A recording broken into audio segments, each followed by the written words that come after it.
Hello everyone, welcome to my channel. This is me Sayyid Shujatala, you are educated from Telangana state. Okay, why do I specify Telangana state means यहाँ पे भी हिंदी बहुत अच्छी बोलते हैं, ठीक है? Fine, South में. So this is a subject related topic. That's the reason what I am doing this video in English. Okay, whereas whether all other current affairs, whether they are international relations, whether they are politically political relations or public policies, I have been discussing only in Hindi, as because this particular topic requires a little bit of English explanation so that it can be easily written by you in the examination. That's the reason I'm dealing this lecture in English. Census 2027, India's first fully digital population enumeration.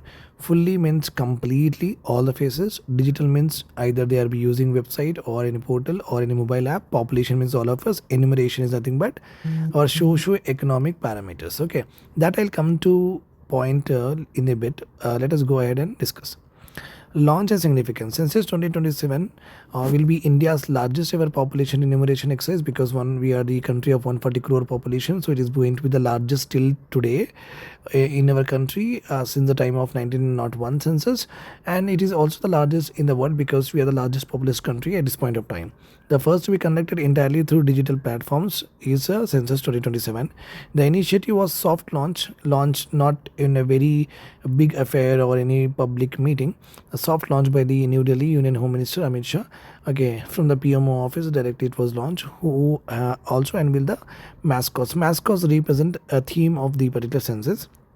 It's a major technological transformation that we have seen in the Census 2027 in India's statistical and governance framework, shifting from a traditional paper-based enumeration to a fully digital ecosystem, which is going to help us in future too. Mascot for the Census 2027, Pragati and Vikas. Pragati represent the female, Vikas represent male. So two mascot actually we have put for the Census 2027 in order to represent gender equality and equal contribution of women in the national bidding. That is very true. Not even today, since the time of Rani Lakshmi Bai, Usha Mehta, everyone of has contributed. Every gender has contributed for the national building of our country. Role in the public awareness, this is also important. These mascots acts as a public outreach ambassador. So whenever you will see Pragati and Vikas, it means that we are doing census, promoting participation, so that you should come forward and give your enumeration, give your socioeconomic indicators, and also helps to the moment this mascot you will see on the hoardings or in the advertisements, you will understand that census is going on and we have to be part of it. So community can engage with various programs with this census. Okay, then we also have development vision. They also reflect India's broader development aspiration of becoming the developed nations by 2047, coinciding the centenary of the independence. Centenary is nothing but 100-year celebration of India. 1947 we got independence. 2047 is 100 years. Okay, celebration of Indian independence. So that's the reason we call it as centenary year. Okay.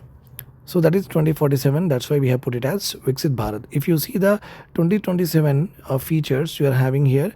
Okay, first important feature of 2027 digital census is completely digital. Okay, mobile application, web application, self-enumeration portals, all that will be there. Okay, then we also have phases of census will be there. Phase 1 and phase 2 will be there. A reference date means from which date we are going to calculate the census or the population, that also is given. Digital transformation, if this goes digitally, how it is going to impact, and what about the caste enumeration? Are we taking the caste enumeration in the census or not? That is also there. Okay, so let us study all of them one by one. So Census 2027 is the first fully digital census. Okay, digital transformation. Census 2027, after GP and UPI, we have made a digital transaction completely with regard to our payment and settlement system. So with the help of Census 2027 being fully digitized, it represents a very paradigm shift from the manual enumeration. The teachers or the Anganwadi people used to come to our home and they used to ask so many questions and ticket in their paper. So we are moving from the paper based to a technology driven processes. Okay, the exercise was formally initiated through the gazetted notification dated July 2025. Okay, so that digital infrastructure has been developed by Central for Development of Advanced Computing in our in my Telangana state also. The preparations are on with regard to conducting the digital census. Scale of exercise, if you see, over 30 lakh enumerators, supervisors and officials will be involved, making it one of the largest data collection exercise globally. The integration of digital tools, nothing but web applications, portal, is expected to enhance efficiency. We can do the census as early as possible with the help of digitization. Digital platforms also we have. Okay, digital platform introduced for the Census 2027. So one is that house listing block creator. One website is there, web application. This platform enables digital mapping of census area. Suppose I am staying in Tolichoki, Hyderabad. So this particular area I belong to, that will be mapped using satellite imagery, improving geographical precision and organizational efficiency. So easily we can able to understand that in which area, what kind of population is living, what is the standard of living of them, what is the income levels of them, how much they are educated, etc. So and so forth. So we can have a very good understanding with regard to the census town. Another important mobile application which you can download in your mobile is HLO, house listing mobile application. Is a secure field data application tool for the enumerators, for those people who actually do the enumeration. It supports Android and iOS devices. Multiple regional languages are there, and offline data collection with later you can synchronize also. Then self-enumeration portal is there. You can do all by yourself. Households can voluntarily submit the census detail online before the enumerator even visit. The system generates a self-enumeration ID which is used for verification during the field surveys. If they come, you can give this enumeration ID. From there, they will fetch the data and they will conclude your census in just matter of seconds. Census management and monitoring system is also there. Act as a centralized dashboard for the real-time monitoring and coordination across the district, state, and national, ensuring transparency and administrative efficiency by having all of them connected together, so that double enumerations no need to happen, and the areas which have been not served can be easily properly identified. Phases of census 2027: phase 1, phase 2. Phase 1 is all about how many houses are there. Okay, housing census we are going to do, whether they are owned or not, how much acres you are owning, land seal, etc. The phase will conducted from April 1st to September 30. It will collect information on housing conditions, whether you are having two houses, pakka houses, kacha houses, houses made up of mud, how many bedrooms are there, how square feet is there, what are the various amenities you are having, electricity is there in your house or not, water tap connection is there in your house or not. All that information will also be collected, and household assets, whether you are having a TV, fridge, etc. All that is there or not. An optional self enumeration window of 15 days will also be given in the field survey. Phase 2 will be about all population. This particular population census will gather the demographic, social and economic data. Demographic doesn't matter how many male, how many female are there, okay, which area is having more population density, fertility rates, okay, all that will be calculated. Social data, which caste, economic data, okay, which particular population is under the BPL or APL, that is also being calculated. Reference date is very simple. So 0.00 in the night, you can say it is actually in the morning as per the calendar year. 0 the March 1st to 00 is the date of reference. Before this, how many number of people after anybody born will not take into consideration. Before this, how many are born, how much population is there, what are the conditions of them, that only will be calculated. Special reference date for the snow-bound regions, because we cannot do the census over there. For the regions such as Ladakh, Jammu and Kashmir, Himachal Pradesh, Uttarakhand, the reference date will be October 1st, 2026, where you will not be having that much of snow, because you can easily access the climate, population, socio-economic indicators, even though because the climate and accessibility challenges you can easily overcome.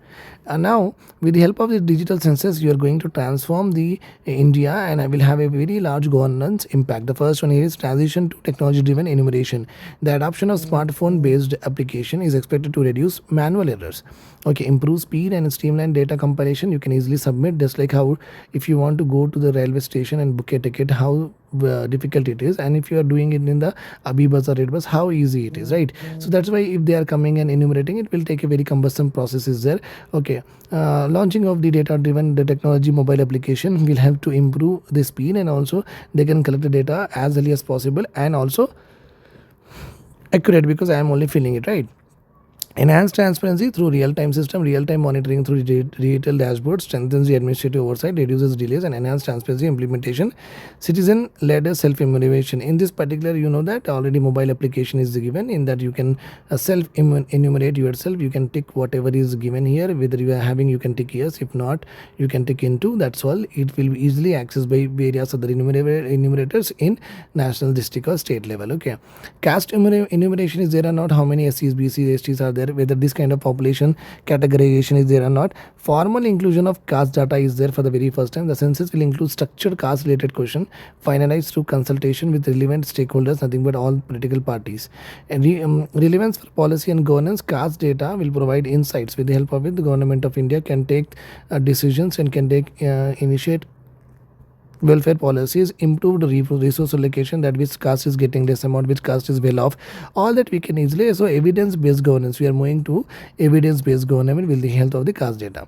Scale and budget and significance, if you see financial commitment 11,000 crores, 7,718 crores has been given. Largest administrative data exercise, is among the largest governance exercise globally. Its digital transformation represents significant steps towards modernizing India's statistical system. Once it is done digitally, from the next time onwards, it is very easy to compare that whether we have done better or not with regard to our lifestyle, with regard to the economic indicators. They can easily compare population of today and population enumeration of today, population enumeration after the next 20 years, because all of them is digitized. So easy comparison, easy analysis, easy trending we can able to see. I hope this is all clear to you. Do join my PSIR optional on for UPSC 2026 to 2027 Associate IAS Academy, premier institution in Hyderabad. Do join this particular academy. I will be seeing you there. I hope this is all clear to you. Take care. Have a nice day. If you're having any doubts, please write in the comment section. I'll be more happy to help you out.